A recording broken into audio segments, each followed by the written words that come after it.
Salut à tous et bienvenue sur la chaîne et dans la playlist La vie des phasmes. Aujourd'hui, nettoyage du terrarium. Terrarium qui, pour rappel, donc, est composé d'un aquarium, petit modèle pour l'instant, qui deviendra terrarium d'ici peu, dès qu'on l'aura acheté surtout. Et puis sur le dessus, un montage perso avec un brise-vue. Un brise-vue classique qui laisse passer l'air sans problème. Et puis un montage palette, voilà, pour pouvoir coincer afin que le brise-vue soit très très résistant. Voilà, et ça s'assouplisse pas avec le temps parce que les phasmes ont tendance à aller se fixer dessus. Là, je ne sais pas si on peut arriver à en voir un. Donc là, vous voyez une femelle. Donc dans le terrarium, une femelle. Il y a un mâle aussi qui est caché quelque part. Parce que forcément les phasmes bâtons se cachent dans la nature. Et puis après vous avez 3 moyens et puis plein de bébés. Donc on va pouvoir regarder aujourd'hui aussi le taux de mortalité, parce qu'on en parle très peu sur les forums. Ça doit faire peur apparemment. Mais les bébés après éclosion, certains n'arrivent pas à survivre. Ils sont très très sensibles au taux d'humidité. N'hésitez pas vraiment à mouiller votre aquarium, vos feuilles, surtout pas les parois pour pas qu'ils se collent dessus évidemment. Sinon ils se fixent dessus et puis ils meurent. Donc voilà, donc on va se retrouver pour le nettoyage du terrarium et la mise en place qui sera un petit peu différente de celle que vous voyez actuellement. À tout de suite. Voilà, donc le capot est ouvert. Donc les phasmes, certains sont là, ça tombe bien. Donc on a vu la femelle ici. Nous avons le mâle ici. Vous avez 2 moyens, donc pour info il y en avait 3, le troisième il est caché à l'intérieur. Et les bébés, donc des bébés ici. Voilà, donc l'avantage c'est qu'on voit 3 différentes tailles. Alors ça c'est fréquent d'aller l'un sur l'autre, les moyens le font. Ils sont nés en même temps, donc ils ont le même âge. Donc là, certains, vous allez être surpris, celui-là n'a que 4 pattes. Alors c'est normal, il en a perdu 2 dans les 2 premiers jours dû au stress. Voilà. Donc les pattes, pas d'inquiétude. Un phasme qui perd des pattes sur les premières mues les retrouve d'ici la fin de sa vie. Voilà, au fur et à mesure, elles vont grandir à chaque mue, petit à petit. Et donc au final, il aura bien ses 6 pattes sur la fin de sa vie. Voilà. Donc on va continuer le nettoyage. À tout de suite. Alors pendant le nettoyage, il paraissait quand même important de vous préciser, même si vous allez forcément faire attention, de faire attention à chaque détail quand vous enlevez chaque branche. Vous voyez là, un tout petit qui se cache derrière une feuille. J'en ai un autre juste là. Voilà, donc il faut bien regarder sous chaque feuille, chaque ronce ou chaque feuille d'alimentation que vous donnez. Il peut s'en cacher un, donc faites très très attention. Voilà, le terrarium est enfin vidé, donc feuille par feuille, et donc et heureusement parce que j'ai retrouvé quelques petits. Donc je suis assez rassuré parce que j'ai du moisi sur les petits cacas des phasmes, ce qui veut dire que le taux d'humidité est bien, parce que sinon les crottes seraient toutes sèches. Donc là, qu'est-ce qu'on va trouver dans le terrarium? On va trouver malheureusement, ce que j'appréhendais un peu, des bébés morts.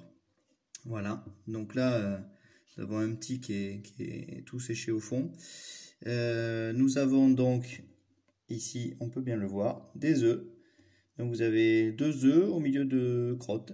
Voilà, là une crotte, vous l'avez à ce niveau-là, vous avez une crotte, vous voyez. Et si on regarde ici, on a 2 œufs, un ici, un ici. Donc c'est très très délicat à trouver au début. Alors je vous rassure, en quelques jours vous serez au top, hein. Donc il n'y a pas de problème. Vous saurez sans problème reconnaître les œufs qui ont tous la même forme. Donc les phasmes bâtons, c'est 2 mm par 1 mm, 2-3 mm on va dire, allez, par 1 mm, 1 mm et demi, et alors que les crottes sont beaucoup plus allongées pour les adultes, et elles sont toutes petites, beaucoup plus petites que les œufs pour les jeunes. Donc la surprise, voilà, c'est que j'ai toujours plein de petits qui sont en pleine forme. Alors pourquoi il y a le bocal en verre au milieu? tout simplement parce que sinon le plastique se soulève, les faces ne sont pas assez lourds. Donc voilà, donc là vous avez nos moyens. Voilà les trois, j'ai retrouvé le troisième évidemment qui était bien caché. Et puis les tout petits qui sont là. Donc il y en a un qui m'a fait un peu flipper parce qu'il faisait le mort. Et puis finalement il va très bien. Parce qu'une fois qu'il a été avec ses copains, il a couru. Donc voilà. Donc faut pas trop s'inquiéter. De toute façon vous le verrez tout de suite. Quand les bébés sont morts, ça se voit. Ça se voit. Franchement il n'y a pas besoin de regarder des heures. Donc là, pour tout vous dire, voilà, sur 35 naissances que nous avons eues, j'ai 11 petits aujourd'hui, toujours en vie. Donc les petits, il y a une perte énorme. Je ferai une autre vidéo là-dessus, justement pour expliquer un peu les conditions d'élevage, tout ça. À tout de suite pour la suite. Je vais nettoyer maintenant parce que il faut aller trier les œufs et les cacas. Voilà, le terrarium est enfin nettoyé. Et là, vous voyez que j'ai décidé finalement de le mettre debout. Je vais le mettre debout, pourquoi? Parce que ça permettra aux ronces d'aller jusqu'en haut plutôt que de les plier, de les tordre dans le terrarium de façon horizontale. J'ai préféré le mettre de façon verticale. Alors de quoi on va avoir besoin? De sopalin pour mettre dans le fond, pour pouvoir nettoyer. Je vais utiliser de terra coco, j'en avais mis un petit peu moins, je vais en mettre un petit peu plus. Terra coco, donc ce sont voilà, des petites écorces. Donc c'est quand même pas mal, ça garde aussi pas mal l'humidité et puis ça évite aux petits de s'accrocher au fond, enfin ça permet plein de choses. Et puis alors on va pouvoir mettre voilà ce que j'avais fait à l'époque. Voilà, avec un petit film sur le dessus pour pouvoir planter mes ronces. Et puis finalement, je trouve que c'est pas super parce que ça tient une fois, deux fois, allez maximum. Vous êtes obligé de le changer à chaque fois. Il y a le risque que les petits tombent dedans. Le scotch, faut pas qu'il se décolle parce que sinon les petits se collent dedans. Donc voilà, maintenant j'ai décidé, voilà, je suis passé dans mon petit pot à confiture. Voilà. Percé pour pouvoir mettre les ronces à la taille des ronces, voilà. Et du coup, ça sera nickel. Et puis en plus, ça va permettre au pot de rester bien droit au fond.